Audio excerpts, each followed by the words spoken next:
Yale Podcast Network. Welcome to the Quadcast, a Yale Divinity School podcast. In our 6th episode, graduate student Emily Judd interviews the Protestant and Muslim chaplains at Yale about Christian-Muslim relations. Omer Bajwa is Director of Muslim Life at Yale and teaches a course on Islamic theologies of political and social transformations.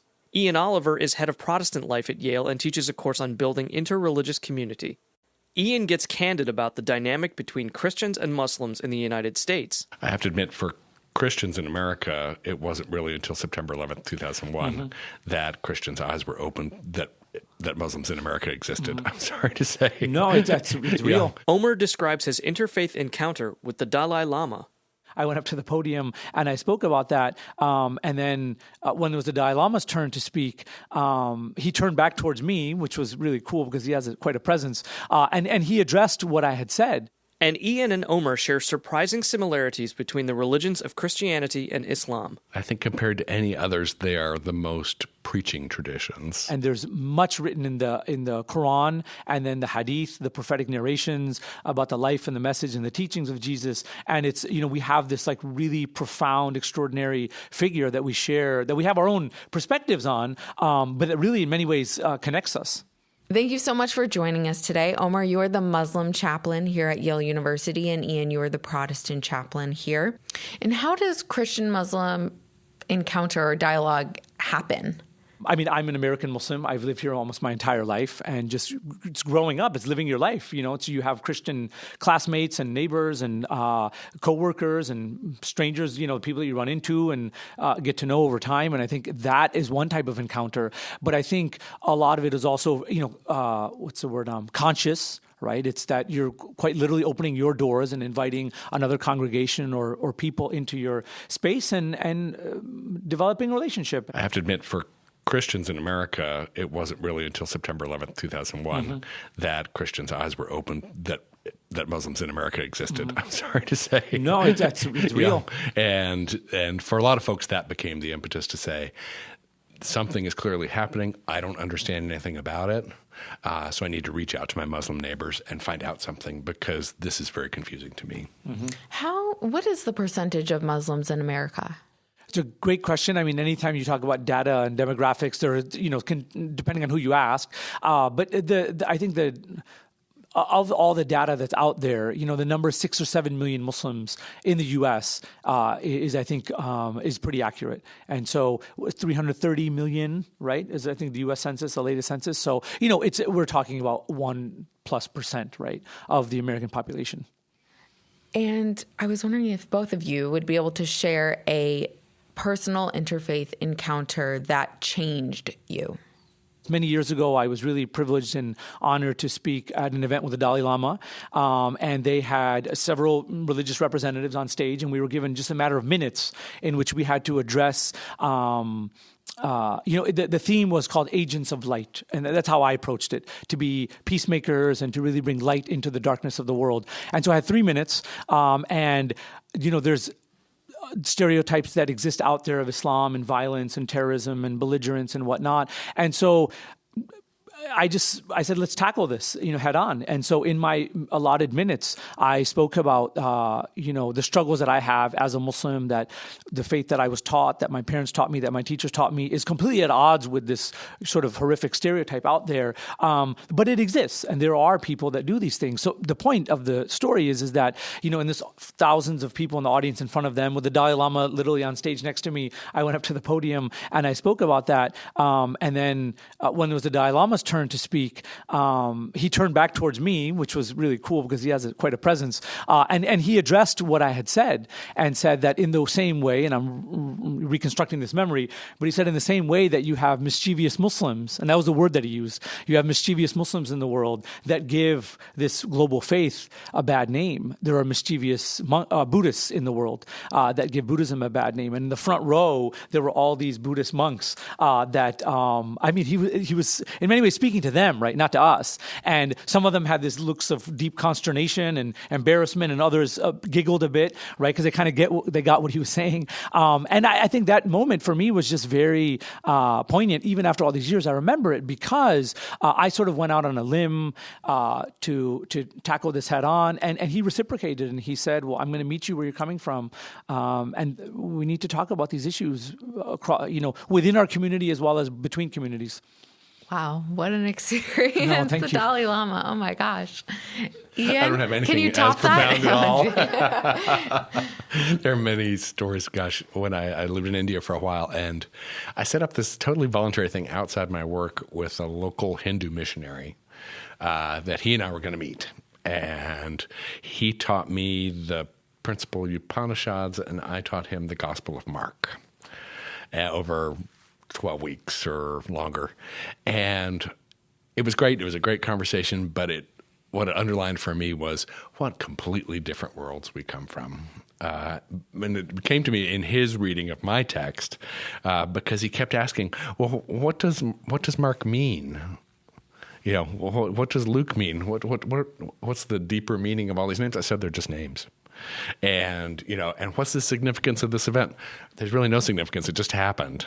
But this sort of bare history of the Gospel of Mark versus these deeply philosophical texts. And I thought, oh boy, we're coming from totally different places. It was appreciative. If we can't learn everything about the religion, I guess what would be the point of interfaith learning? Just to get, a basic minimum? Is there a basic minimum that everyone, do you think, should have of religious literacy? There's a minimum level that dispels the kind of stereotypes and attacks that are out there on the media. So people can look at the internet, put in a question, and tell what's crazy from what's not. I think that's sort of my minimum. And Omer, I know that you have a website, themuslimchaplain.com. Yes. And you have a list of suggested books about Islam that people should read.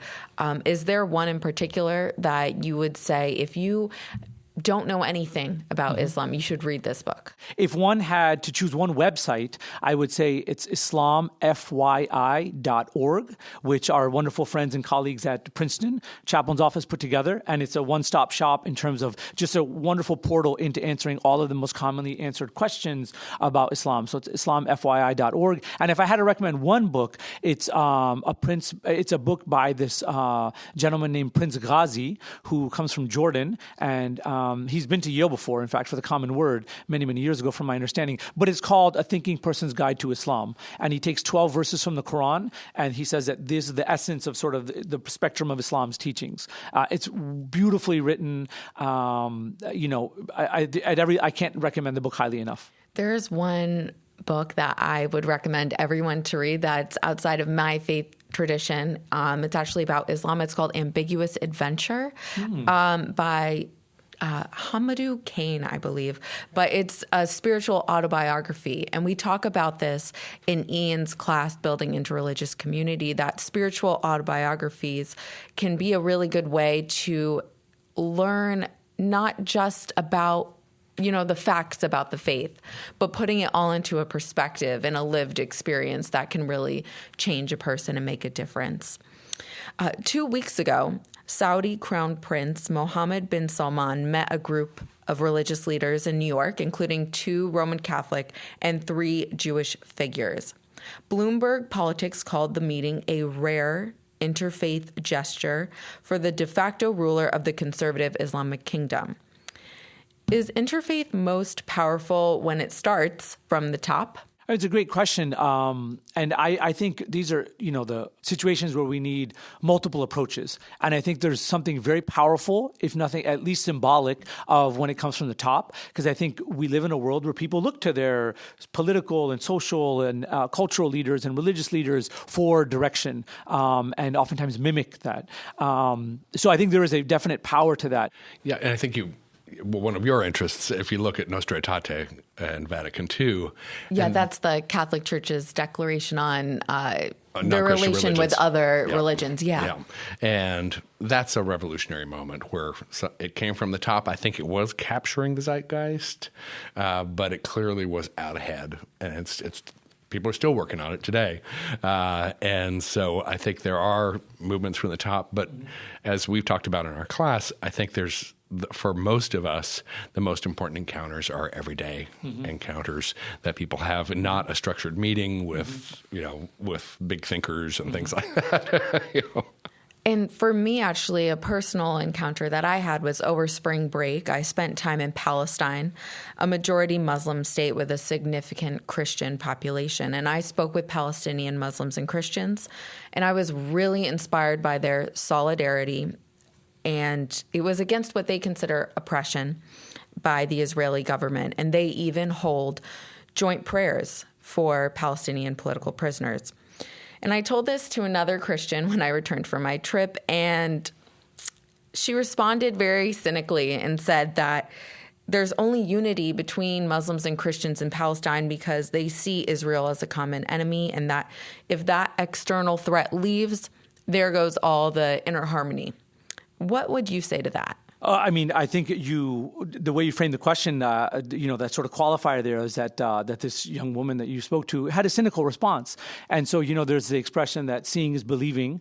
And then there's a joke that the postmodern joke is that believing is seeing, right? You see what you believe or what you want to see. And so I think for someone that's coming to it, that the lens that they encounter the world and look at the world through is one of conflict or perpetual conflict and lack of cooperation, then they're going to see that. And so I have a different lens, and I think that there are countless other examples of Muslim-Christian peaceful coexistence and cooperation and conversation and times of tension as well. But it's a whole spectrum. And I personally believe that if it was not that situation, because we have so many other scenarios and examples of Muslims and Christians living together for hundreds and hundreds of years in communities all around the world, that, I want to be a person of hope, right? Not a person of sort of despair in the world. Yeah, and I was thinking, when you told the story, I was thinking of the civil rights movement in America and the connections between Jewish religious leaders and African-American Christian leaders facing a common enemy, and to some extent, but how that did actually draw the communities together and help them understand each other in a way they never had before. And what would you say is a surprising similarity between Christianity and Islam? Some commonality that may surprise others between the two religions. I would say what strikes me day to day working with Omer is, I think compared to any others, they are the most preaching traditions. Because we talk about how on Fridays, on Sunday, we have this job to take a text and present it to a community. They're different. The expectation's different. The way it's done is different. But I think it struck me that compared to many other religions, most of whom have some sort of proclamation of some kind, I think they're closest there. And I think it may say something about similarities. No, that's a great. I learned something wonderful right there. I didn't even think about that. I think it's a fantastic question. I'm just trying to imagine, what is it that I can sort of comment on? What I would say is that while there are differences in the interpretation of the figure and the position of Jesus Christ, I think the commonality is that many people don't know that Jesus is a revered figure in Islam, and there's much written in the Quran and then the Hadith, the prophetic narrations about the life and the message and the teachings of Jesus. And it's, we have this really profound, extraordinary figure that we share, that we have our own perspectives on, but it really in many ways connects us. Yeah, one thing that I was really shocked to learn in Professor Lamin Sana's class here at Christian Muslim Dialogue, we learned that Mary is revered and honored in Islam, and as a Catholic, that really struck me, and I actually did more research on it for a paper for that class, and there are actually pilgrimage sites that both, I think Our Lady of Fatima, that both Christians and Muslims go and pray. So I thought that was really special. One thing I was wondering, Omer, if you could talk about the shift in attitude towards Muslims in America following the September 11th terror attacks? It's a big question in that, like, I have a lot to say about this. Some of my research in graduate school was on this, and I've continued to sort of engage with this. Really briefly, what I would say is that the shift was clearly largely in one direction, right, where it became this fear, this anxiety, this Islamophobia, this xenophobia that was unleashed after the tragic events of September 11th. Because for many Americans, that was just a very blunt, direct encounter with Islam and the Muslim world, which they didn't know very much about. So the late Professor Edward Said wrote the book Orientalism in 1979, and a year later he wrote Covering Islam, which is prescient in many ways when he talks about the lack of relationship that Western audiences and American audiences and media had with the Muslim world. And for many of them of that generation, it was the Iranian revolution hostage crisis in 79. And so for where we are now, the tragic events of September 11th, were that blunt encounter. But to answer the question, there was a lot of fear, a lot of suspicion, born out of a lot of ignorance and animosity, unfortunately, that came out. Nonetheless, I think it also just opened up new conversations and spaces for, as Ian had mentioned before, is that people had been doing sort of low-level interfaith work and relationship building and engagement, and now mosques and churches actually formalize these kinds of programs. And you've had now 17 years of these, and they've borne amazing fruit and increased religious literacy in both communities. Ian, you actually spent 6 years in India. What was it like to go from being in the religious majority in America to the religious minority? Christians make up only about 2% of the population in India. I recommend to my students in my class that if you have the opportunity, I urge Christians in America to go somewhere and experience what it's like to be a significant religious minority, because I think it's only then that you can really appreciate the position of religious minorities in our society. Because I remember being in India, and any public recognition of my tradition was amazing, and was almost induced tears, because you would go through the year and all the holidays were somebody else's holidays. All the cultural stuff was somebody else's cultural stuff. All the stuff on television was about somebody else's religion. And suddenly when somebody, put up a Christmas star in their window, or that someone observed the holiday, or someone actually recognized that you belong to this tiny minority tradition, it was heartwarming. And I find in the chaplain's office here, we get the same response from folks who come from these very small traditions. So I tell everybody, don't tell me about minorities in America until you've been one. What is a public misperception about your faith that you want to correct? I'm sure there's many, but if you could pick just one. Sure. No, then I appreciate the qualification there. I would say that for me, the most egregious public misperception about Islam that I want to correct is this assumption that Islam is inherently violent or belligerent towards others, whereas what I've been taught and what I have seen lived in the lives of people that I consider very learned, and not just learned, but very devout, is one of mercy. That Islam has the principal ethos is one of mercy, not one of violence. At this particular moment, I think I'd want to separate out Christianity and American politics, because I think we're at a really weird moment where some Christians seem to be violating their own beliefs in pursuit of a particular political goal. And so I would want to, if I were going to try and encourage people to see things differently, it would be that Christianity, a lot of my friends here think Christianity has always been anti-women, always been for the power structure, has always been anti-LGBT, has always been this, has always been this, has always been this. And that's not the Christianity I see on the ground most of the time. And I just wish people saw that. But some of the more extreme voices have been so good about getting their word out there that nobody can hear the rest of us. And that probably has similarities in Islam.